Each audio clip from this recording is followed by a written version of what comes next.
عثمانی سلطنت اپنے عروج کے زمانے میں روایتی طور پر شاندار فوجی فتوحات، شاہانہ محلات، دانش مند اور بے رحم فرما رواؤں سے منسوب کی جاتی ہیں، جن کے ناموں سے یورپ کے بادشاہ لرزہ بطاری ہو جاتے تھے۔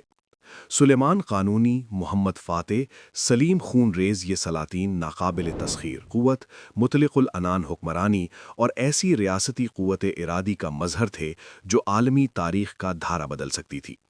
تاہم اس خیرہ کن تزمت کے پس پردہ کچھ تاریک اور خوفناک صفحات بھی چھپے ہوئے تھے، جب تین بر اعظموں پر پھیلی ہوئی اس زبردست سلطنت کی قسمت بال بال پر لٹک رہی تھی۔ 17ویں صدی کے وسط تک عثمانیوں کا سنہری دور گزر چکا تھا، جس کی جگہ محل کے سازشیوں، سپاہیوں کی بغاوتوں، خونی انقلابات اور نام نہاد سلطنت نسواں کے دور نے لے لی تھی۔ اسی ہنگامہ خیز دور میں تاریخ کے اس کردار کا ظہور ہوتا ہے جس کی حکمرانی آج بھی مورخین میں دہشت، حیرت اور المناک ہمدردی کا مرکب پیدا کرتی ہے۔ اس شخص کا نام سلطان ابراہیم اول تھا، جو ترکی اور عالمی تاریخ میں دیلی یعنی پاگل کے خوفناک مگر انتہائی معنی خیز لقب سے جانا جاتا ہے۔ سلطان ابراہیم کی حکمرانی کی کہانی میں وہ انتہائی حیرت انگیز اور ڈرامائی تضاد پنہا ہے جو شاید ہی کسی عالمی بادشاہت میں دیکھنے کو ملتا ہے۔ ذرا 1640 کا تصور کیجئے، تخت نشین ہو رہا ہے وہ شخص جو ریاست کے انتظام کے لیے قطعی طور پر تیار نہیں تھا، جس کی ذہنی کیفیت ناقابل تلافی طور پر ٹوٹ چکی تھی اور جس کا دائرہ نظر محل کے ایک الگ تھلگ پویلین کی چار دیواری تک محدود تھا۔ حکمرانی کے صرف 8 برسوں میں اس سلطان نے اپنے غیر معمولی اور کبھی کبھار تو بالکل بے ڈھنگے فیصلوں سے عثمانی معیشت کو شدید بحران سے دوچار کر دیا، جمہوریہ وینس کے ساتھ تباہ کن جنگ چھیڑ دی اور علماء کرام، فوج اور اپنی ہی عوام کو اپنا مخالف بنا لیا۔ اس نے ایسے اقدامات کیے جو ایک مطلق العنان بادشاہ کے لیے بھی ناقابل تصور تھے، پورے محل کو خوف اور ابتری کی فضا میں ڈال دیا۔ اور پھر بھی یہی ٹوٹا ہوا پاگل آدمی وہ واحد کڑی ثابت ہوا جس نے عظیم عثمانی خاندان کو مکمل اور ناقابل واپسی ناپید ہونے سے بچا لیا۔ جب اس کے ظالم بڑے بھائی مراد چہارم کا انتقال ہوا، اس وقت عثمانی خاندان کا آخری زندہ مرد ابراہیم ہی تھا۔ اگر وہ نہ ہوتا تو حکمران خاندان کی 300 سالہ تاریخ توپ قاپی محل کے انہی کمروں میں ختم ہو جاتی۔ ایک پاگل جس نے سلطنت کو تقریباً تباہ کر دیا، اسے 3 مستقبل کے سلاطین عطا کیے اور آنے والی کئی صدیوں تک اقتدار کی منتقلی کو یقینی بنایا۔ اب ذہن میں یہ سوال آتا ہے کہ پاگل بادشاہ کے بارے میں سن کر ہمیں کیا خیال آتا ہے؟ رومی شہنشاہ کیلیگولا اور نیرو، جن کے نام اپنی سفاقانہ ظلم اور کج روی کی وجہ سے ضرب المثل بن گئے۔ ابراہیم اول اس تاریک پینتھیون میں ان کے ساتھ جگہ پانے کا حق رکھتے ہیں۔ ان کے اعمال کی افواہوں نے عصری اور بعد کے لوگوں کے تخیلات کو جھنجھوڑ کر رکھ دیا، لیکن ان خوفناک داستانوں میں حقیقت کہاں ہے اور ان کے سیاسی مخالفین کی مبالغہ آرائیاں جن کے لیے ایک جائز بادشاہ کا تختہ الٹنا جواز فراہم کرنا انتہائی ضروری تھا۔ آج کل اس متنازعہ تاریخی دور میں دلچسپی عوامی ثقافت، خاص طور پر مقبول تاریخی سیریز کی بدولت کئی گنا بڑھ گئی ہے۔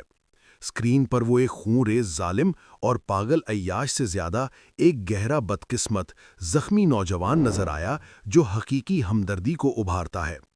سیریل کا کردار اگرچہ تفصیلات اور اسکرپٹ میں ایجاد ہے، پھر بھی اس کا ایک بالکل حقیقی تاریخی نمونہ موجود تھا جس کی قسمت کسی بھی ٹیلی ویژن ڈرامے سے کہیں زیادہ خوفناک ثابت ہوئی۔ اسکرین کی تصویر نے اس کے پاگل پن کو رومانوی بنا دیا، اسے ایک شہید شاعر کی خصوصیات سے نوازا جو اپنی طاقتور ماں سے لڑ رہا ہے، لیکن حقیقت، جیسا کہ اکثر ہوتا ہے، کہیں زیادہ نثری، ظالمانہ اور کثیر الجہت تھی۔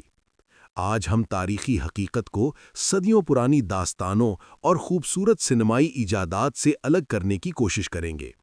ہم سلطنت عثمانیہ کے سب سے پاگل سلطان کی پوری زندگی کا سفر دیکھیں گے، ایک ایسے لڑکے سے جو سونے کے پنجرے میں بند ہو کر مسلسل موت کے انتظار میں رہا، ایک ایسے مطلق العنان حکمران تک جس کا دماغ مطلق طاقت کے امتحان میں ناکام ہو گیا۔ ہم تجزیہ کریں گے کہ اس کی بیماری کیسے تشکیل پائی، کیوں اس کی اسراف کاریوں نے خزانہ خالی کیا، اور اس کے زوال میں اس ماں کا کیا کردار تھا جس نے ابتدا میں اسے تخت بخشا تھا۔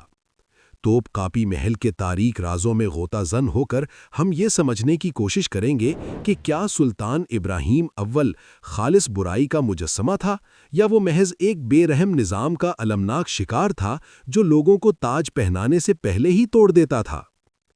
سلطان ابراہیم اول کی پاگل پن کی اصل جڑوں کو سمجھنے کے لیے توپ کاپی محل کے تاریک راہداریوں میں جانا اور اس نظام کی حقیقت کو پرکھنا ضروری تھا جس نے عثمانی تخت کے وارثوں کی ذہنی صحت کو منصوبہ بند طریقے سے تباہ کر دیا تھا۔ کئی دہائیوں تک سلطنت میں فاتح کا ظالمانہ قانون یعنی سلطان محمد فاتح نافذ رہا تھا، جس نے ریاست کے اتحاد کی خاطر اور خانہ جنگیوں سے بچنے کے لیے برادر کشی کو جائز قرار دیا تھا۔ تاہم 17ویں صدی کے آغاز میں یہ خونی روایت ایک اور زیادہ پیچیدہ اور اذیت ناک صورت اختیار کرنے لگی: قفس کا نظام، جس کا ترکی میں مطلب ہے پنجرہ۔ یقیناً یہ لوہے کی سلاخوں والا کوئی عام پنجرہ نہیں تھا۔ قفس دراصل کئی حویلیوں پر مشتمل ایک کمپلیکس تھا جو شمشیر لک کے نام سے جانا جاتا تھا، اور یہ اونچی اور ٹھوس دیواروں سے گھرا ہوا تھا جس میں باہر کی طرف کھڑکیاں تک نہ تھیں۔ یہ کمرے عیش و عشرت سے ڈوبے ہوئے تھے: ریشمی قالین، نفیس کھانے، لونڈیاں اور خاموش خادم۔ لیکن اس سنہری ظاہر کے پیچھے انتہائی سخت قید کی جیل چھپی ہوئی تھی۔ شہزادے بیرونی دنیا سے مکمل طور پر کٹے ہوئے تھے۔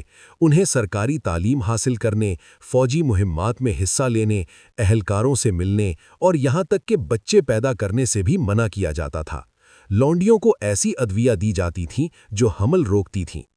اس بند، گھٹن اور حقیقی زندگی کے معمولی سے اشارے سے بھی محروم ماحول میں مستقبل کے سلطان ابراہیم کو اپنے سنہرے دن گزارنے تھے۔ ابراہیم 1615 میں پیدا ہوئے اور سلطان احمد اول اور ان کی طاقتور خاتون اور بعد میں قانونی بیوی کوسم سلطان کے سب سے چھوٹے بیٹے تھے۔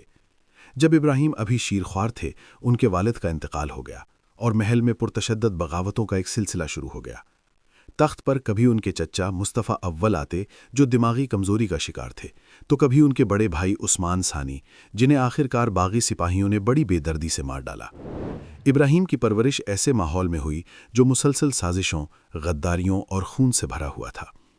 جب ان کے دوسرے بڑے بھائی سخت گیر اور بے رحم مراد چہارم تخت نشین ہوئے تو ابراہیم کو قفس کے بھاری دروازوں کے پیچھے ہمیشہ کے لیے قید کر دیا گیا۔ ابتدائی بچپن سے لے کر 25 سال کی عمر تک ان کی پوری کائنات چند کمروں اور ایک چھوٹے سے آنگن تک محدود ہو گئی۔ دن ایک نہ ختم ہونے والی، اکتا دینے والی معمولات میں ضم ہو گئے، جہاں واحد تفریح خواجہ سراؤں کو دیکھنا اور پرانی کتابیں پڑھنا تھیں۔ لیکن اس بھاری بوریت سے زیادہ مہلک وہ ہر طرف پھیلا ہوا، مفلوج کر دینے والا جانوروں جیسا خوف تھا۔ سلطان مراد چہارم، جو سلطنت پر آہنی ہاتھ سے حکومت کر رہے تھے، وقت کے ساتھ شدید شک اور وہم کا شکار ہو گئے۔ اپنی مطلقانہ حکومت کو مضبوط کرتے ہوئے انہوں نے ممکنہ حریفوں یعنی اپنے ہی بھائیوں کو یکے بعد دیگرے ختم کرنا شروع کر دیا۔ 1635 میں یریوان میں فوجی فتح کا جشن مناتے ہوئے مراد نے بے رحمی سے شہزادہ بایزید اور شہزادہ سلیمان کو قتل کرنے کا حکم دیا۔ 3 سال بعد وہی انجام ابراہیم کے سب سے قریبی بھائی شہزادہ قاسم کا ہوا۔ ابراہیم کو ان قتلوں کا علم تھا۔ وہ چیخیں سنتے تھے۔ وہ جانتے تھے کہ گونگے جلاد ریشمی رسوں کے ساتھ راتوں کو توپ کاپی کے راہداریوں میں کیسے بے آواز گھومتے ہیں تاکہ کسی اور شکار کو گلا گھونٹ دیں۔ انہیں بخوبی اندازہ تھا کہ وہ واحد مرد ہیں جو مراد کے وہمی سکون کی راہ میں رکاوٹ ہیں۔ قفس میں ابراہیم کے لیے ہر رات ایک ناقابل برداشت اذیت میں بدل جاتی تھی۔ دروازے کے باہر کوئی سرسراہٹ، فرش کی تختی کا کھڑکھڑانا، محل کے محافظوں کے قدموں کی کوئی غیر معمولی آواز، یہ سب کچھ فوراً اس بات کا اشارہ سمجھا جاتا کہ جلاد اسے لینے آ رہے ہیں۔ جدید نفسیات بلا شبہ اس نوجوان میں پوسٹ ٹرامیٹک سٹریس ڈس آرڈر کی انتہائی شدید شکل تشخیص کرتی، جو حسی محرومی یعنی سینسری ڈیپریویشن اور دائمی ڈپریشن کی وجہ سے مزید پیچیدہ ہو چکی تھی۔ اپنی ہی تکلیف دہ موت کے انتظار میں گزاری گئی دہائیوں نے اس کے ذہن کو کسی بھی جسمانی بیماری سے زیادہ مؤثر طریقے سے تباہ کر دیا تھا۔ اس کا عصبی نظام حد سے زیادہ کمزور ہو چکا تھا۔ ابراہیم دردناک بے خوابی کا شکار رہتا تھا، کیونکہ عام طور پر پھانسیاں رات کی آڑ میں ہی دی جاتی تھیں۔ اسے شدید عصبی ٹوٹ پھوٹ کا سامنا کرنا پڑتا، بے قابو غصے کے دورے پڑتے اور گھبراہٹ کے حملے یعنی پینک اٹیک ہوتے، جن میں دم گھٹنے، کپ کپاہٹ اور شدید درد شقیقہ یعنی مائیگرین شامل تھے۔ اسے زندگی سے جوڑنے والا ایک دھاگا اس کی ماں کوسم سلطان تھیں۔ زبردست سیاسی وزن رکھنے والی کوسم سلطان نے مراد کو آخری بھائی کے قتل سے باز رکھنے کے لیے اپنا پورا اثر و رسوخ استعمال کیا۔ وہ سلطان کو یقین دلاتی رہیں کہ ابراہیم ذہنی طور پر بالکل کمزور، قابل رحم اور کسی بھی قسم کا کوئی سیاسی خطرہ پیدا کرنے کے قابل نہیں ہے۔ یہ بچانے والا جھوٹ ابراہیم کے لیے ایک ڈھال بنا، لیکن ساتھ ہی ایک لعنت بھی ثابت ہوا۔ وہ واقعی اسی خوف زدہ پاگل انسان میں تبدیل ہوتا جا رہا تھا جیسا کہ خوفناک حالات نے اسے ڈھالا تھا۔ جب 1640 میں مراد جہرم اپنی موت کی بستر پر پہنچا، تب تک ابراہیم اس پتلی سی لکیر کو عبور کر چکا تھا جس کے بعد شخصیت کا ناقابل واپسی انحطاط شروع ہو جاتا ہے۔ سنہری پنجرے نے اپنا کام کر دکھایا تھا۔ اس نے نہ صرف اس کی جسمانی زندگی محفوظ رکھی بلکہ اس کی روح کو نچوڑ کر رکھ دیا تھا۔ وہ شخص جسے شمالی افریقہ سے قفقاز اور بلقان سے مکہ تک پھیلی وسیع و عریض سلطنت عثمانیہ کی قیادت کرنی تھی، اپنے ہی سائے سے گھبراتا تھا۔ اسے معلوم نہیں تھا کہ سلطنت کا نظام کیسے چلتا ہے۔ وہ یہ نہیں سمجھتا تھا کہ فوجوں کو کمانڈ کیسے کرنا ہے یا وزیروں سے بات چیت کیسے کرنی ہے۔ اس کا ذہن ہمیشہ کے لیے کونے میں دھسے ہوئے موت سے خوفزدہ اس قیدی کی حالت میں پھنس گیا تھا جو ہر لمحے پیچھے سے وار کیے جانے کے انتظار میں رہتا ہے۔ اس مکمل ذہنی ٹوٹ پھوٹ کی حالت میں ہی ابراہیم کو اپنے ظالم بھائی کی موت کی خبر ملی۔ اس دور کا مطالعہ کرنے سے یہ بات واضح ہو جاتی ہے، وہ پاگل پن جو جلد ہی پورے عثمانی دربار کو اپنی لپیٹ میں لے لے گا اور سلطنت کو تباہی کے کنارے پہنچا دے گا، وہ کسی بری وراثت کی وجہ سے پیدا نہیں ہوا تھا۔ اسے محل کی اس جیل کے پرتعیش خوف سے سیر حجروں میں بڑی بے رحمی سے پروان چڑھایا گیا تھا۔ فروری 1640 توپکاپی محل کے حجروں میں سلطان مراد جہارم نزا کی حالت میں ہے۔ آہنی حکمران جس نے تمباکو اور کافی پر پابندی لگا دی تھی، جس نے معمولی سی گستاخانہ نگاہ پر سر قلم کر دیے تھے، اب اپنے ہی جسم سے جنگ ہار رہا ہے۔ جگر کی سروسس اور گٹھیا نے اس شخص کو گھیر لیا ہے جسے کبھی کسی پر رحم کرنا نہیں آیا۔ اس کی عمر 27 سال ہے، وہ مر رہا ہے اور اس کی موت کے ساتھ ہی سلطنت ایک گہری کھائی کے کنارے آ لٹکی ہے، کیونکہ جانشینی کی فہرست میں اس کے بعد اس کا بھائی ہے، ابراہیم۔ مراد کے لیے یہ خیال جسمانی اذیت سے بھی بدتر تھا۔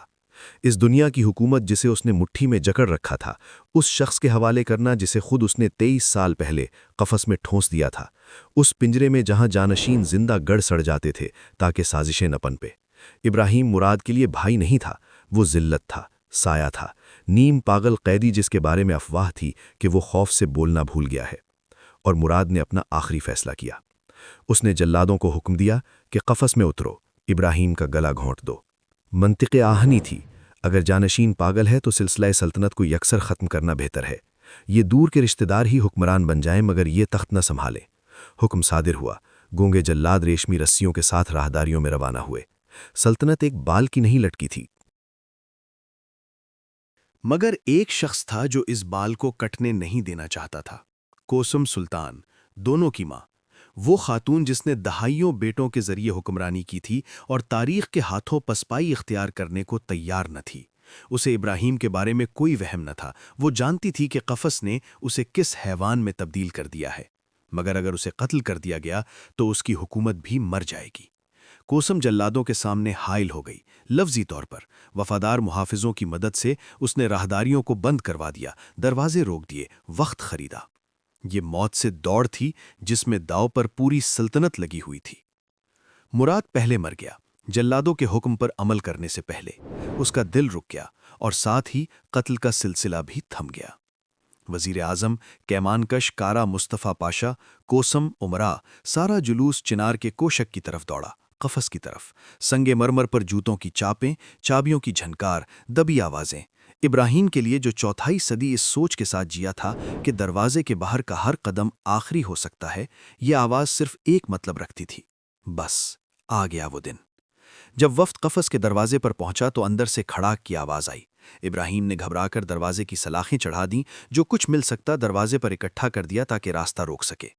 وزیر نے دستک دی، سرکاری آواز، نکل آؤ حکمران، تمہارا بھائی انتقال کر گیا، تخت تمہارے منتظر ہے۔ جواب میں ایک چیخ تھی، ایک بے قابو چیخ میں بدلتی ہوئی سسکی۔ ابراہیم کو یقین نہیں آتا، اسے پختہ یقین ہے کہ یہ آزمائش ہے، جال۔ مراد زندہ ہے، وہ کہیں قریب ہی ہے، وہ یہ دیکھنا چاہتا ہے کہ اس کا بھائی اب بھی تخت کا دعویدار ہے یا نہیں۔ ابراہیم چلاتا ہے کہ وہ کسی چیز کا خواہاں نہیں، وہ بیعت کا عہد کرتا ہے، بس اسے اس کے حال پر چھوڑ دو۔ وہ منت کرتا ہے، روتا ہے، دروازے کے پیچھے والدہ، صدر اعظم، سلطنت کی اعلیٰ شخصیات موجود ہیں۔ وہ اسے سمجھاتے ہیں، وہ سنتا نہیں، یا شاید بہت اچھی طرح سنتا ہے مگر یقین کرنے سے قاصر ہے۔ الفاظ بیکار ہیں، کوسم یہ سمجھتی ہے، اور پھر وہ ایک ایسا حکم دیتی ہے جو کسی ظالم ترین کہانی نویس کو بھی ڈراؤنے خواب میں نظر آ سکتا تھا۔ محافظ مراد چہارم کی لاش قفس کے دروازے تک لا کر رکھ دیتے ہیں۔ ابھی مرا ہوا، ابھی ٹھنڈا نہیں ہوا۔ دروازہ توڑا جاتا ہے، یا زیادہ صحیح طور پر زبردستی تھوڑا سا کھولا جاتا ہے، اور ماں اپنے بیٹے کو لاش دیکھنے پر مجبور کرتی ہے۔ اس منظر کا تصور ممکن نہیں۔ ایک نڈھال، کانپتا ہوا شخص گندے کپڑوں میں شکار کیے ہوئے جانور کی آنکھیں لیے آہستہ آہستہ اس پالکی کی طرف بڑھتا ہے جس پر اس کا ڈراؤنا خواب پڑا ہے۔ وہ دیر تک دیکھتا ہے، بے اعتباری سے چیک کرتا ہے کہ سانس لے رہا ہے یا نہیں، چھوتا ہے، بعض روایات کے مطابق ٹھوکر مارتا ہے، بعض کے مطابق ہاتھ لگاتا ہے تاکہ یقین کر لے کہ جسم ٹھنڈا ہے۔ جب یقین ہو جاتا ہے کہ مراد مر چکا ہے تو ابراہیم نے آسمان کی طرف ہاتھ اٹھا دیے۔ سلطنت کو نیا سلطان مل گیا۔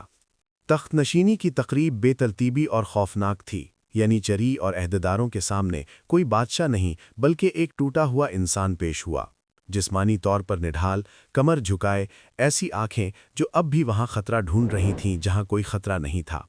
وہ خوشامدید کی آوازوں سے چونک جاتا تھا۔ عثمان کی تلوار، جو طاقت کی علامت ہے، جب اس کی پتلی کمر پر باندھی گئی تو اس نے سر کندھوں میں دھسا لیا۔ وہ پنجرے سے تو نکل آیا، لیکن پنجرہ اس میں سے نہیں نکلا۔ سنہری قید نے جسم کو تو آزاد کر دیا، لیکن عقل کو اپنے پاس رکھ لیا۔ اور اس خوف کا سایہ جس نے تاج پوشی کو ڈھانپ لیا، وہ بنیاد بنا جس پر چند سال بعد وہ چیز پروان چڑھی جسے بعد میں ابراہیم کا جنون کہا گیا۔ عثمانی تاریخ نگاری میں حکمرانوں کے القابات کبھی بھی محض اتفاقی نام نہیں ہوتے تھے۔ سلیمان ہمیشہ کے لیے قانونی رہے، سلیم نے یاووز یعنی غضبناک کا خطاب کمایا، اور ابراہیم کو وہ داغ ملا جو صدیوں تک نہیں دھلے گا، دلی یعنی پاگل، مجنون۔ لیکن اگر قرون وسطیٰ کی تاریخوں سے تھوڑا گہرا کھودا جائے اور بادشاہ کو تعصبات کی نظر سے نہیں بلکہ جدید نفسیات کی ٹھنڈی بصارت سے دیکھا جائے تو تصویر احمق حاکم کی کہانی سے کہیں زیادہ المناک اور پیچیدہ ابھرتی ہے۔ ابراہیم کی تشخیص نہ کوئی جینیاتی خرابی تھی، نہ پیدائشی شیزوفرینیا، اور نہ ہی کسی بری بیماری کا نتیجہ جس میں یورپی بادشاہ اکثر مبتلا رہتے تھے۔ اس کا پاگل پن ایک واضح وجہ کا حامل تھا، اور وہ وجہ کلاسیکی، درسی اور انتہا کو پہنچی ہوئی پوسٹ ٹرامیٹک سٹریس ڈس آرڈر تھی، جس پر 20 سال کی مکمل حسی محرومی، سینسری ڈیپریویشن کا عمل دخل تھا۔ جب 1640 میں ینیچری اسے لینے آئے تاکہ تخت پر بٹھائیں، اس وقت 25 سالہ ابراہیم کا ذہن ایک جلی ہوئی بنجر زمین کی مانند تھا۔ جب خطرے کا منبع ختم ہوا، مراد کی موت ہوئی اور ابراہیم خاندان کا آخری مرد رہ گیا، تو برسوں کا وہ سارا صدمہ باہر پھوٹ پڑا۔ لیکن یہ منظر کسی طاقتور حکمران کے شاندار انداز میں سامنے نہیں آیا، بلکہ جسمانی اور ذہنی تباہیوں کے ایک سلسلے کی صورت میں نمودار ہوا۔ تاریخ کی کتابوں میں درج ہے، نوجوان سلطان کو خوفناک سر درد نے گھیر لیا۔ وہ کھوپڑی کے اندر آگ اور دباؤ کی شکایت کرتا، جس سے آنکھوں کے سامنے اندھیرا چھا جاتا۔ اسے اچانک غشی طاری ہوتی، کانوں میں گھنٹیاں بجتیں، اور کمزوری کے ایسے شدید دورے پڑتے کہ وہ بستر سے اٹھنے سے بھی قاصر ہو جاتا۔ وہ جسم جو 20 سال تک تناؤ کے شکنجے میں جیتا رہا، آخرکار بڑے پیمانے پر بگڑ گیا۔ لیکن یہ جسمانی کیفیات تو ابتدائی تھیں۔ اصل وبال جان جذباتی اتار چڑھاؤ تھے، جس نے سلطنت کی حکمرانی کو جوئے کا کھیل بنا دیا۔ ابراہیم کو اتنے شدید گھبراہٹ کے دورے پڑتے کہ وہ اپنے کمرے کے کونے میں جا گھستا، چیختا اور ہر نوالے میں زہر کا شبہ کرتے ہوئے کھانا پینا ترک کر دیتا، اور 1 گھنٹے بعد غصے کی لہر اس پر حاوی ہو جاتی۔ کسی خادم کی کنکھیوں دیکھ کر یا وزیر کے کسی ناگوار لفظ پر سلطان غصے میں آ کر سر قلم کرنے کا حکم دے دیتا۔ درباریوں کے لیے سب سے خوفناک بات یہ تھی کہ چند گھنٹوں بعد غصہ ٹھنڈا ہوتا، ابراہیم کو سمجھ نہیں آتی تھی کہ فلاں عہدیدار کہاں گیا، اور وہ اسے اجلاس میں بلانے کا تقاضا کرتا، سزائے موت کا حکم دینے کی بات یکسر بھول کر۔ محل کے طبیبوں کے ہاتھ پاؤں پھول گئے۔ فسد نکالنا، جونکے لگانا، آرام بخش کاڑھیاں، افیونی حرک، کچھ بھی کارگر نہ ہوا۔ اس سے بھی بدتر بات یہ ہوئی کہ ابراہیم کو نفسیاتی نامردی، سائیکوجینک امپوٹنس لاحق ہو گئی۔ ایک ایسی سلطنت کے لیے جو صرف ایک مرد کے سہارے تھی، یہ موت کا پیغام تھا، اور اسی موقع پر اس کی ماں لیجنڈری کوسم سلطان نے قدم بڑھایا۔ ایک ذہین، ظالم اور عملی خاتون۔ جب سائنس ناکام ہو گئی تو اس نے توپ کاپی کے دروازے ہر اس شخص کے لیے کھول دیے جو معجزہ کا وعدہ کر سکے۔ اور معجزہ ایک صوبائی وائز اور علم غیب کا ماہر یعنی جینجی خواجہ کے روپ میں ظاہر ہوا۔ اس کا اصل نام حسین آفندی تھا، لیکن وہ تاریخ میں ایک ایسے جادوگر کے طور پر مشہور ہوا جس نے جادو سے ایک پاگل کا علاج کیا۔ جینجی خواجہ نے سلطان کو جڑی بوٹیاں کھلانے کی بجائے ایک شاندار چال چلی۔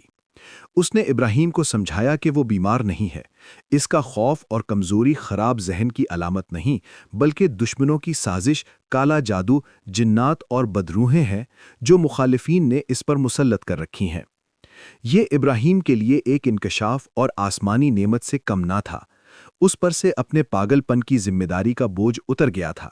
اس کا علاج نہیں کیا جا رہا تھا بلکہ اسے پاک کیا جا رہا تھا۔ جینجی خواجہ بادشاہ کے شاہی کمروں میں آباد ہو گیا۔ وہ اپنے منتر پڑھتا، جڑی بوٹیاں چباتا، دھواں چھوڑتا اور تعویذ لکھتا جنہیں سلطان بغیر اتارے اپنے جسم پر لگائے رکھتا۔ اور دیکھو معجزہ، پلسیبو اثر کام کر گیا، تلقین دوائی سے زیادہ طاقتور ثابت ہوئی۔ ابراہیم کے دماغ میں یہ بات بٹھا کر کہ جنات نکال دیے گئے ہیں اور وہ خود اب تحفظ میں ہے، اس عطائی نے واقعی خوف کے شدید حملے کو ختم کر دیا۔ سلطان کی مردانہ طاقت واپس آ گئی۔ اس کی قیمت کیا تھی؟ جینجی خواجہ کو سب کچھ مل گیا، محل، زمینیں، ناقابل تصور دولت اور اناتولیا کا اعلیٰ ترین عدالتی عہدہ۔ ایک گندے جینجی سے وہ سلطنت کا دوسرا آدمی بن گیا، عیش و عشرت اور کرپشن میں نہاتے ہوئے۔ لیکن عثمانیوں کے لیے یہ قیمت مہلک ثابت ہوئی۔ شل کر دینے والے خوف سے نجات پانے کے بعد ابراہیم کی نفسیات، جو اندرونی روک ٹوک سے محروم تھی، دوسری انتہا کی طرف دوڑ پڑی۔ صدمے کے بعد قصر نہوم شدید عظمت کے وہم میں تبدیل ہو گیا۔ سلطان کو اپنی الہی فطرت اور مکمل عدم تسخیریت پر یقین ہو گیا۔ اب اس کا پاگل پن غیر فعال اذیت نہیں رہا تھا، یہ فعال، تباہ کن اور خزانے کے لیے انتہائی مہنگا ہو گیا تھا۔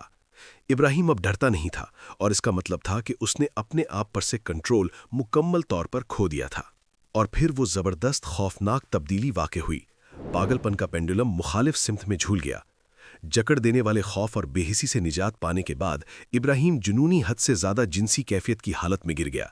اس کی تباہ شدہ روح میں پیدا ہونے والا خلا فوراً بے لگام حیوانی ہوس سے بھر گیا۔ یہ سمجھتے ہوئے کہ جسمانی لذتیں اسے عارضی سکون اور مکمل طاقت کا وہم دیتی ہیں، سلطان عورتوں کا دیوانہ ہو گیا۔ حرم، جو اس سے پہلے ایک سخت ضابطہ والا ادارہ تھا جس کا واضح درجہ بندی اور اصول تھے، ناقابل تصور عیاشی اور افراتفری کا مرکز بن گیا۔ ابراہیم نے عثمانی دربار کی صدیوں پرانی روایات کو رد کر دیا۔ اگر اس کے آباء و اجداد عموماً 1 یا 2 پسندیدہ خواتین رکھتے تھے تو ابراہیم نے فوراً 8 قانونی بیویاں خاص کی اور بے شمار لونڈیاں رکھ لیں، اور حکم دیا کہ تقریباً ہر روز نئی لڑکیاں اس کے پاس لائی جائیں۔ سلطان اب صرف غلاموں کی منڈی تک محدود نہیں رہا، اس کے ملازم پورے استنبول میں چھان پھڑک کرتے، شہریوں کی خوبصورت بیٹیوں کو ڈھونڈتے اور شرافت کے اصولوں کی پرواہ کیے بغیر زبردستی یا رشوت دے کر انہیں محل میں لے آتے۔ حرم ناقابل یقین مضحکز حد تک بڑھ گیا اور ریاستی خزانے سے بھاری رقم نگل رہا تھا۔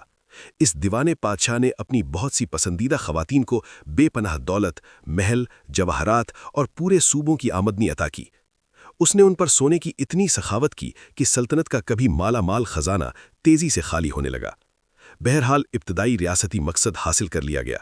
1642 میں سلطان کی محبوب داشتہ ترخان سلطان میں ان کے پہلے بیٹے کو جنم دیا، شہزادہ محمد، وہی جو تاریخ میں مستقبل کے سلطان محمد چہارم شکار کے نام سے جانا جائے گا۔ اس کے بعد گویا کورنوکوپیا یعنی علامتی سینگ سے شہزادہ سلیمان اور شہزادہ احمد پیدا ہوئے۔ یہ دونوں بعد میں بھی عثمانی تخت پر بیٹھیں گے، اپنے پاگل والد کی وفات کے بعد سلطنت پر حکومت کریں گے۔ خاندان بچ گیا، عثمانی گھرانے کو طویل انتظار کے بعد وارث مل گئے، اور نسل ختم نہ ہوئی۔ تاہم اس بچاؤ کی قیمت بے حد بھاری تھی۔ سلطان، جو مکمل طور پر حرم کی عیش و عشرت کی دلدل میں ڈوب چکا تھا، نے حقیقت سے تعلق مکمل طور پر کھو دیا۔ سلطنت کی انتظامیہ خود بخود چھوڑ دی گئی، طاقت لالچی داشتاؤں اور جادوگروں کے ہاتھوں میں مرکوز ہو گئی، اور خود ریاست تیزی سے مالی اور سیاسی تباہی کے کنارے جا لڑکی۔ خاندان کا نجات دہندہ خود اس کی سب سے بڑی لعنت بن گیا، اور جتنا زیادہ وارث پیدا ہوتے گئے، سلطان کو اس بات سے اتنی ہی کم دلچسپی رہی کہ انہیں کن وسائل پر حکومت کرنا ہے۔ حرم کی دیواریں اس کے لیے حقیقت سے ایک محفوظ پناہ گاہ بن گئیں، لیکن سلطنت کے لیے یہ پناہ گاہ ایک جال ثابت ہوئی۔ پاگل بادشاہ کے اہم مشاغل میں سے ایک عنبر تھا۔ کچھ ترجموں اور روایات میں یہ لفظ عنبر یعنی عنبر سے ہم آوازی اور بصری شان و شوکت کی وجہ سے کہربا کی شکل میں تبدیل ہو گیا۔ اس طرح عوامی کہانیوں میں یہ افسانہ جنم لیا کہ سلطان اپنے لیے شاندار کہربا کے محل تعمیر کرا رہا ہے، لیکن حقیقت اس سے کہیں زیادہ سادہ اور دیوانہ وار تھی۔ عنبر ایک نایاب اور انتہائی قیمتی موم نما مادہ ہے جو سپرم ویل یعنی عنبر کی مچھلی کے نظام انہضام سے حاصل ہوتا ہے۔ اس وقت یہ سونے کے برابر وزن میں بکتا تھا اور ایک طاقتور ایفروڈیزیاک یعنی مردانگی بڑھانے والی دوا اور اعلیٰ درجے کی خوشبوؤں کی بنیاد کے طور پر استعمال ہوتا تھا۔ ابراہیم اپنی مردانگی طاقت کو برقرار رکھنے اور اپنے تعاقب کرنے والے وہمی خوف سے نجات پانے کا دیوانہ عنبر کو ناقابل تصور مقداروں میں استعمال کرتا تھا۔ وہ اسے کھانے، مشروبات میں شامل کرنے کا حکم دیتا، اپنے کمروں کو اس کے دھوئیں سے اس قدر بھر دیتا کہ اس بو کے عادی نہ ہونے والے وزراء بے ہوش ہو جاتے۔ اس کے کھانے کا ہر وقفہ ایک کیمیائی تجربہ بن جاتا، دیوان کا ہر اجلاس ویسٹیبیولر سسٹم یعنی توازن کا امتحان بن جاتا۔ سلطان نہ صرف خود عنبر خریدتا تھا بلکہ قیمتی کہربا بھی خریدتا اور اس سے دیواروں، فرنیچر اور یہاں تک کہ برتنوں کو جڑوا کر سلطانی محل توپ کاپی میں اسی افسانوی کہربا کمروں جیسا ماحول بنانے کا حکم دیتا تھا، جہاں پتھر کی گرم روشنی اس کے تباہ شدہ اعصابی نظام کو سکون پہنچاتی۔ یہ تاہم اس کے پاگل پن کی اصل علامت سیاہ قاقم کی کھال کا جنون بن گیا۔ عثمانی داستانوں کے مطابق ایک رات ابراہیم جو نیند سے محروم تھا نے ایک بوڑھی داستان گو کو بلایا۔ خاتون نے غالباً سلطان کو محظوظ کرنے یا رات بسر کرنے کے لیے ایک قدیم افسانہ سنایا جس میں ایک افسانوی بادشاہ کا ذکر تھا جو اتنا امیر اور طاقتور تھا کہ اس کا پورا محل فرش سے چھت تک قیمتی سیاہ قاقم کی کھال سے مزین تھا۔ کسی عام آدمی کے لیے یہ ایک خوبصورت استعارہ، انتہائی عیش و عشرت کی علامت ہوتی، لیکن سلطان کا بچگانا اور بگڑا ہوا ذہن استعارے کو حقیقت سے الگ نہ کر سکا۔ ابراہیم گہرے صدمے میں مبتلا ہو گیا۔ اس نے فوراً اعلان کیا، جب وہ خود آدھی دنیا کا فرما روا ہے تو اس کا محل نہ صرف افسانوی بادشاہ کے محل کے مطابق ہونا چاہیے بلکہ اس سے بھی بڑھ کر ہونا چاہیے۔ اس لمحے سے سلطنت عثمانیہ کی زندگی ایک غیر حقیقی ڈراؤنے خواب میں بدل گئی۔ سلطان نے ایک بے مثال فرمان جاری کیا جس میں نامزد سیاہ قاقم ٹیکس کا نفاذ کیا گیا۔ سیاہ قاقم کے شکار کے لیے دور دراز کے شمالی جنگلات، موسکوی سلطنت کی وسیع و عریض زمینوں کا رخ کیا جاتا تھا۔ ہزاروں کلومیٹر کا قافلے کا راستہ، خطرات، محصولات، بیچوانوں کا لالچ، ان سب نے ہر ایک کھال کو فلکیاتی قیمت کی چیز بنا دیا۔ قیمتیں آسمان سے باتیں کرنے لگیں اور ریاستی خزانہ جس سے فوج اور بحریہ کو مالی امداد ملنی تھی ایک دم خالی ہو گیا۔ تمام دستیاب رقوم روسی تاجروں اور یورپی بیچوانوں سے کھال کی خریداری پر صرف ہو رہی تھیں۔ اس کھال کے جنون کی وسعت تخیل کو حیران اور عقل سلیم کو مجروح کر دیتی تھی۔ ابراہیم نے اپنے ذاتی حجرے کی دیواروں، چھتوں، فرشوں، دروازوں کی چوکھٹوں اور کھڑکیوں کے فریموں تک کو سیاہ قاقم یعنی سمور کی کھال سے منڈوانے کا حکم دے دیا تھا۔ جو چیز پریوں کی کہانیوں میں انتہائی عیش و عشرت کی استعارہ ہوا کرتی تھی، اس پاگل کے ہاتھوں وہ لفظی طور پر ایک ڈیزائننگ حل بن گئی۔ کھالوں سے تکیے، صوفے اور یہاں تک کہ وہ گھوڑے گاڑیاں بھی ڈھانپ دی گئیں جن میں اس کی بے شمار داشتہ سواری کیا کرتی تھیں۔ یورپی سفارتدار اپنی یادداشتوں میں لکھتے کہ جب وہ دربار عام کے کمرے میں داخل ہوتے تو انہیں تخت پر بیٹھے سلطان کا پیکر بمشکل دکھائی دیتا۔ اس قدر وہ کھالوں میں لپٹا ہوتا، اس کے باوجود کہ کمرے کا درجہ حرارت گرمی کی حد کو چھو رہا ہوتا۔ اس کا جنون اس قدر شدید تھا کہ فرانسیسیوں نے اسے لو فو دے فورر یعنی کھالوں کا پاگل کا خطاب دے دیا۔ سلطان ابراہیم اول کا یہ پاگل پن محض سیاہ قاقم کی کھالوں کے جنون اور عنبر کے ان ٹنوں تک محدود نہیں تھا جن سے وہ حجروں کو اس قدر معطر کرتا کہ خادموں کا سر چکرا جاتا۔ پادشاہ کی تباہ حال نفسیات جو بچکانا اور نئے محرکات کی بھوکی تھی مزید قوی اشتعال انگیز عناصر کی متقاضی تھی۔ حرم سلطانی ناقابل یقین حد تک پھیل گیا۔ مورخین آج بھی بحث کرتے ہیں کہ ابراہیم کی 280 داشتائیں تھیں یا 300 سے بھی زیادہ، لیکن تعداد سے یہ تسلی نہیں ملتی تھی۔ عثمانی حسن کا کلاسیکی تصور، پتلی کمر، غزال جیسی آنکھیں، شائستگی اور خاموش فرما برداری جو صدیوں سے سلاطین کی توجہ کا مرکز تھی، اب اس کے دل میں کوئی جھلک پیدا نہیں کر پاتی تھی۔ اسے کسی ایسی چیز کی ضرورت تھی جو بے انتہا بڑھی ہوئی ہو، جو ہر قسم کی جمالیاتی حدوں سے باہر ہو، ایسی چیز جو اس کی مردہ شدہ عقل کے ذرہ کو چیر سکے۔ ابراہیم نے حرم سلطانی میں تقرری کے لیے ایک نیا معیار وضع کیا، ایسا معیار جس نے دیکھے بھالے درباریوں کو ششدر کر دیا۔ اس نے حکم دیا کہ سلطنت کی سب سے موٹی عورت ڈھونڈ کر لائی جائے۔ یہ کوئی وقتی خواہش نہ تھی جیسے کچھ لا دو معلوم نہیں کیا، یہ ریاست کا اولین ترجیحی حکم بن گیا۔ بلقان کے صوبوں، اناتولیا کے دیہاتوں اور غلاموں کے بازاروں میں سلطانی ایلچی روانہ کر دیے گئے۔ اعلیٰ مرتبے کے افسران جو محصول جمع کرنے اور سرحدیں مضبوط کرنے والے تھے، اب بازاروں میں صرف ایک کام سے پھرتے تھے: حقیقی معنوں میں لامحدود جسامت کی عورتوں کی تلاش۔ منظر یقیناً قابل دید تھا۔ عظیم سلطنت کے نمائندے امیدواروں کو تولتے، آنکھوں سے اندازہ لگاتے اور خصوصی مہم کی پیش رفت کی رپورٹوں کے ساتھ قاصدوں کو استنبول روانہ کرتے۔ جلد ہی تلاش رنگ لائی۔ دارالخلافہ نے ایک لڑکی لائی گئی، مختلف روایات کے مطابق آرمینی یا جارجی نسل کی، جس کے جسمانی پیمائش نے بدترین بدبین درباریوں کو بھی حیران کر دیا۔ تقریباً 150 کلو گرام خالص گوشت، ایک عظیم الشان شخصیت جسے دیکھ کر عام آدمی کا دم گھٹنے لگتا، لیکن ابراہیم اسے دیکھ کر محو وجد ہو گیا۔ اس لامحدود پیکر میں اسے وہ مطلوبہ لمس کا سکون ملا جو پہلے سیاہ کاکم کی کھالیں دیا کرتی تھیں۔ یہ عظیم الجثہ جسم قفس کے سابق قیدی کے لیے ایک زندہ قلعہ بن گیا جو اسے دشمن دنیا سے بچاتا تھا۔ اس نے فوراً اس عورت کو پسندیدہ ترین حرم نشین بنا لیا اور اسے شیوے کار کا خطاب دیا۔ اس لمحے سے وہ سلطان کی زندگی کی مرکزی شخصیت بن گئی۔ وہ اسے ناقابل تصور دولت سے نوازتا، محل، زیورات سے بھرے صندوق، زرخیز زمینیں، سونے سے مرصع گاڑیاں۔ ہم اثر لوگ خوف سے دیکھتے کہ بادشاہ اس کے ساتھ دن رات گزارتا، ریاستی امور کو یکسر نظر انداز کرتا، اپنی دیگر بیویوں اور اپنے بچوں کی ماں کو بھول جاتا۔ شیوے کار نے جلد ہی سمجھ لیا کہ اس کے دیوانے کے جسم پر اس کے کنٹرول سے اسے کتنی طاقت ملتی ہے، اور اس نے یہ طاقت بیچنا شروع کر دی۔ کھلم کھلا وہ سلطنت کا مرکزی بدعنوانی مرکز بن گئی۔ اعلیٰ ترین عہدیدار جو منافع بخش عہدہ چاہتے تھے یا محض اپنی جان بچانا چاہتے تھے، اس کے خواجہ سراؤں کی صف میں بھاری بھرکم بٹوئے لیے کھڑے ہوتے۔ رشوت کے عوض وہ ابراہیم کو قائل کرتی کہ مطلوبہ افراد کو گورنر، جج اور حتیٰ کہ وزیر مقرر کرائے۔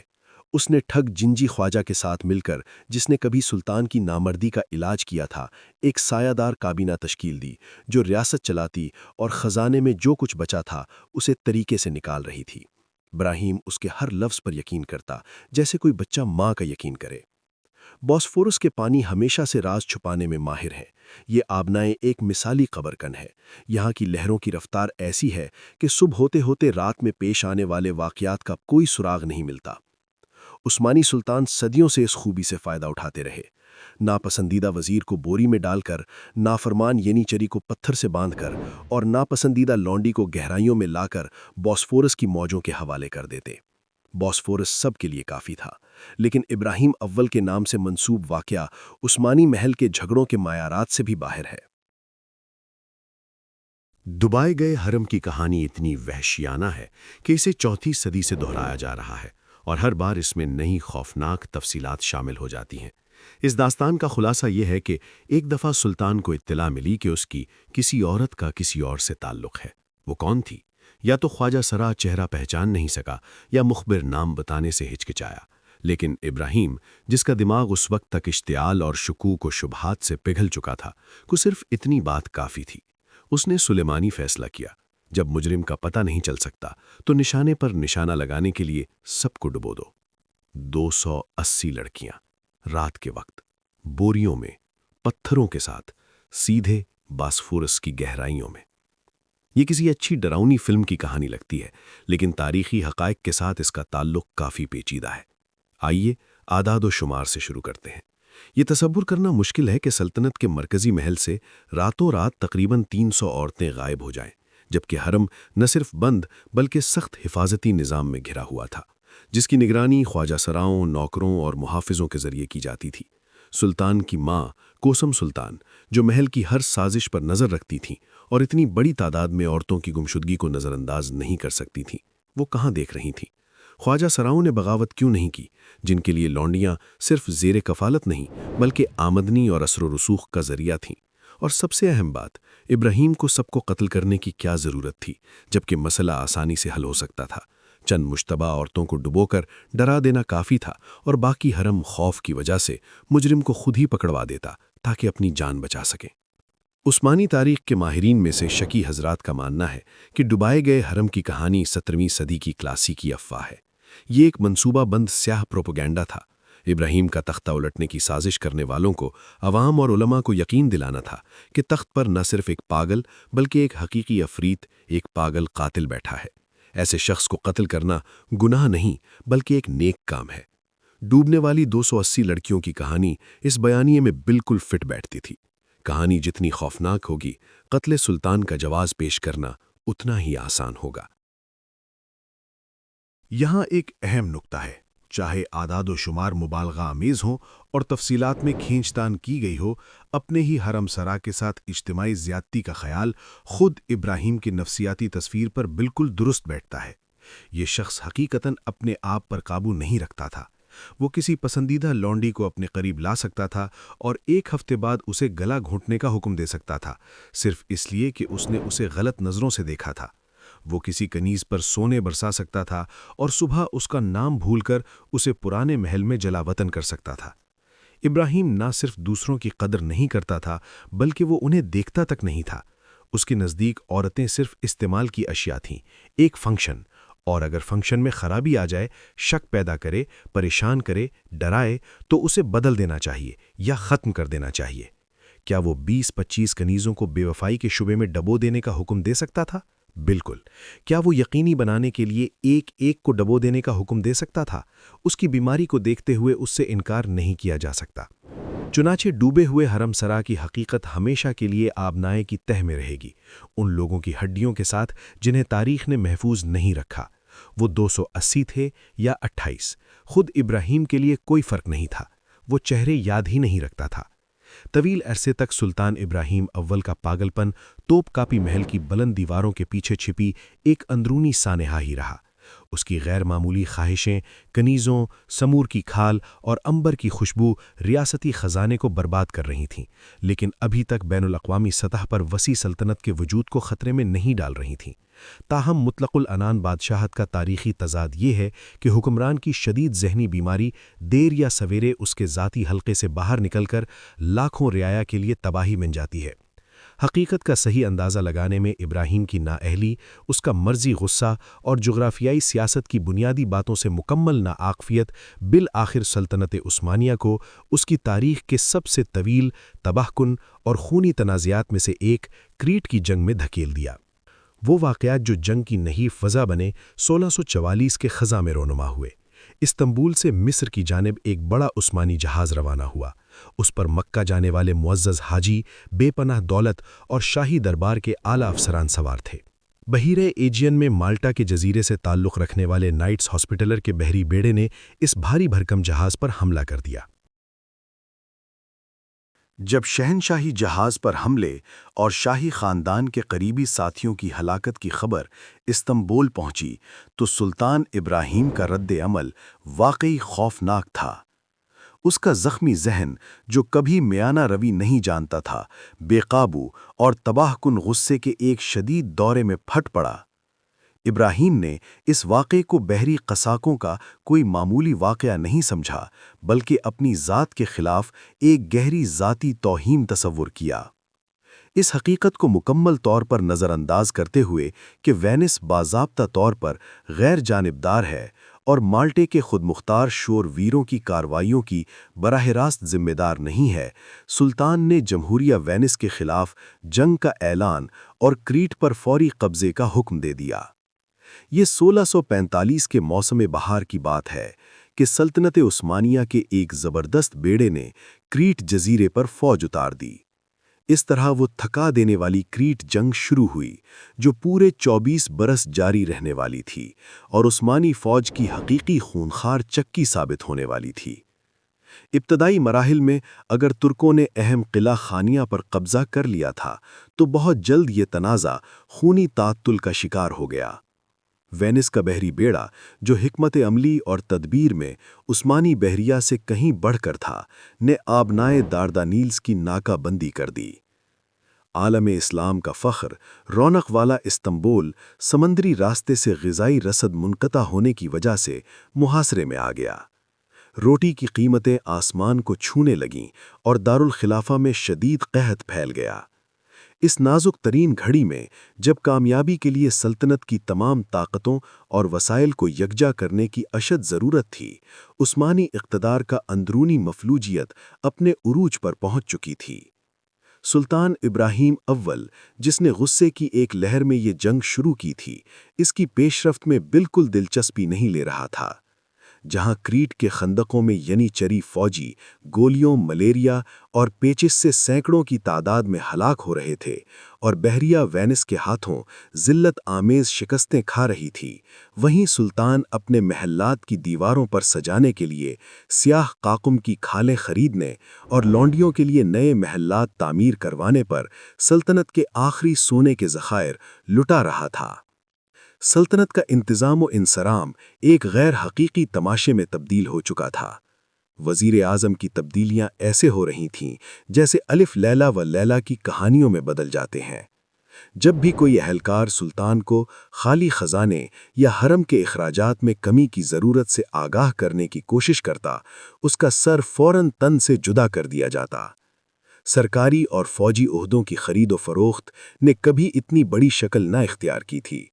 فوج اور بحریہ کی قیادت کے لیے قابل جرنیلوں کو نہیں بلکہ ان لوگوں کو بھیجا جاتا جو سب سے بڑی رشوت پیش کرتے۔ اس کا نتیجہ یہ نکلا کہ بڑے پیمانے پر چوری نے جنم لیا۔ بارود، جہاز کے بادان اور سپاہیوں کی تنخواہوں کے لیے مختص کردہ رقم محل کے گروہ کے صندوقوں میں جا پڑتی۔ کریٹ کی مہم جوئی وہ چنگاری ثابت ہوئی جس نے عوامی اور فوجی غصے کے بارود کے ڈھیر کو آگ لگا دی۔ مہینوں سے تنخواہ نہ پانے والے، لامتناہی جنگ اور بھوک سے نڈھال ینی چری فوجی کھلم کھلا بغاوت پر اتر آئے۔ استنبول کی گلیاں بھکاریوں، پناہ گینوں اور جنگ کے معذور سپاہیوں سے بھر گئیں۔ اعلیٰ مسلمان علماء جو درباریوں کی مکمل اخلاقی پستی اور رشوت خور قاضیوں کے ذریعے شریعت کی توہین کو دیکھ رہے تھے، بادشاہ سے منہ موڑ گئے۔ سلطنت ہر سمت سے پھٹنے لگی۔ یہاں 1648 عیسوی کی گرمیوں میں سلطنت عثمانیہ اپنی معمولی حیثیت میں ایک عظیم سلطنت کے آخری دن گزار رہی تھی۔ سلطنت بارود کے اس ڈھیر کی مانند تھی جس کی فیلی لگا کر کوئی جا چکا تھا۔ جو خزانہ پہلے ہی لچک کی حد پر تھا وہ بالکل ختم ہو چکا تھا۔ سپاہی جو کبھی اشرافیہ فوج ہوا کرتے تھے اور اب استنبول کی سب سے بڑی سیاسی قوت بن چکے تھے، مہینوں سے تنخواہ نہیں پا رہے تھے۔ وہ صرف شکایت نہیں کر رہے تھے بلکہ گلیوں میں کھلے عام سلطان کو برا بھلا کہہ رہے تھے۔ اور یہ محض سپاہیوں کی باتیں نہیں تھیں بلکہ اس اوپرا کا ایک نغمہ تھا جس کا نام تھا جلد ہی یہاں سب کچھ جل بھن جائے گا۔ اور اسی لمحہ اعلیٰ عہدیداروں، فوجی کمانڈروں اور علماء کرام نے ایک خوفناک انکشاف کیا۔ انہیں احساس ہوا کہ اگر یہ پاگل بادشاہ مزید 1 سال تخت پر رہا تو سلطنت خانہ جنگی میں ڈوب جائے گی، جس میں وینس والے، پارسی اور آسٹریائی اسے یادگار کے طور پر نوچ نوچ کر لے جائیں گے۔ ان کے ذہنوں میں ایک حل پختہ ہوا جو کچھ اشروں پہلے ناقابل تصور تھا: سلطان کو ہٹانا ہوگا۔ یہ سازش خوفناک تیزی سے تشکیل پا رہی تھی۔ اس میں وزیر اعظم سوفو محمد پاشا، سپاہی کور کے اعلیٰ افسران اور سب سے بڑا روحانی اختیار شیخ الاسلام عبد الرحیم افندی شامل تھے۔ لیکن پھر ایک مسئلہ کھڑا ہو گیا۔ سلطنت عثمانیہ میں سلطان کی شخصیت محض ایک فرد نہیں تھی بلکہ وہ خلیفہ، نبی کے نائب اور اللہ کا برگزیدہ تھا۔ اسے ہاتھ لگانے کے لیے 2 چیزوں کی ضرورت تھی: ایک پختہ دینی جواز اور محل کی سب سے بااثر شخصیت والدہ سلطان کوسم کی رضامندی۔ کوسم کے لیے یہ حقائق کا لمحہ تھا۔ وہ عورت جو 30 اشروں سے پردے کے پیچھے سے سلطنت چلا رہی تھی، وہ ماں جس نے 8 سال پہلے اپنے بڑے بیٹے سے اپنی جان کی بھیک مانگ کر ابراہیم کو جلادوں سے بچایا تھا، اب اسے اپنے ہی بچے کی موت کا پروانہ خود لکھنا تھا۔ مورخین آج تک بحث کرتے ہیں کہ وہ مذاکرات کیسے ہوئے۔ پہلے تو اس نے شدت سے اپنے بیٹے کا دفاع کیا، اسے موقع دینے کی التجا کی، پسندیدہ خواتین کو الگ کرنے اور نگرانی قائم کرنے کی تجویز دی، لیکن سازشی غیر متزلزل تھے، یا تو وہ یا سلطنت۔ اور تب کوسم نے وہی ٹھنڈی حساب کتابی دکھائی جس نے اسے افسانہ بنا دیا، اور وہ مہلک الفاظ کہے، اگر ہم نے اسے چھوڑ دیا تو ہم اسے بھی کھو دیں گے اور سلطنت بھی۔ بس پھر فیصلہ ہو گیا، ابراہیم کو معزول کیا جائے، اس کے 7 سالہ بیٹے محمد کو تخت پر بٹھایا جائے اور کوسم اپنے پوتے کی نگران بنے۔ ماں کی رضامندی ملتے ہی شیخ الاسلام نے ایسا فرمان جاری کیا جس نے ابراہیم سے ولایت چھین لی۔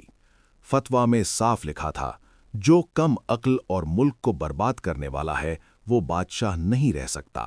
مختصر، صاف اور دو ٹوک۔ ابراہیم کو اس کے بارے میں علم ہونے سے پہلے ہی وہ سلطان نہیں رہا۔ یہ ہے 8 اگست 1648 کا دن، یعنی چریوں، علماء اور تماش بینوں کا ہجوم جو روٹی اور سرکس کی خوشبو سونگھ چکے تھے، توپ کاپی محل میں گھس آیا۔ جب باغی ابراہیم کے حجرے میں داخل ہوئے اور اسے معزولی کا حکم سنایا تو وہ پیش آیا جسے شایان شان انجام نہیں کہا جا سکتا۔ ابراہیم نے کسی بادشاہ کی طرح سرد مہری سے یہ صدمہ برداشت نہیں کیا، وہ ٹوٹ گیا۔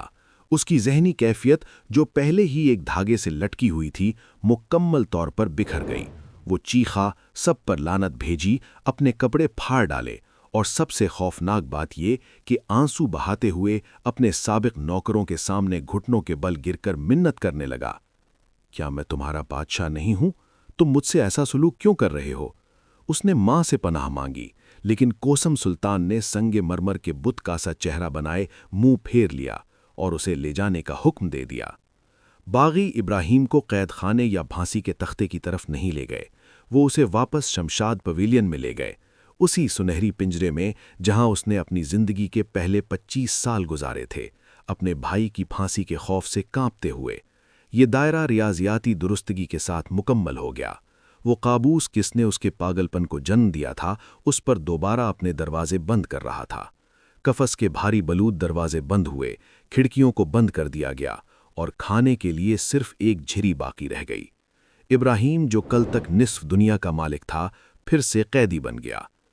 کئی دنوں تک دیواروں کے پیچھے سے ایسی آوازیں آتی رہیں جن سے محافظوں کے بھی رونگٹے کھڑے ہو جاتے تھے۔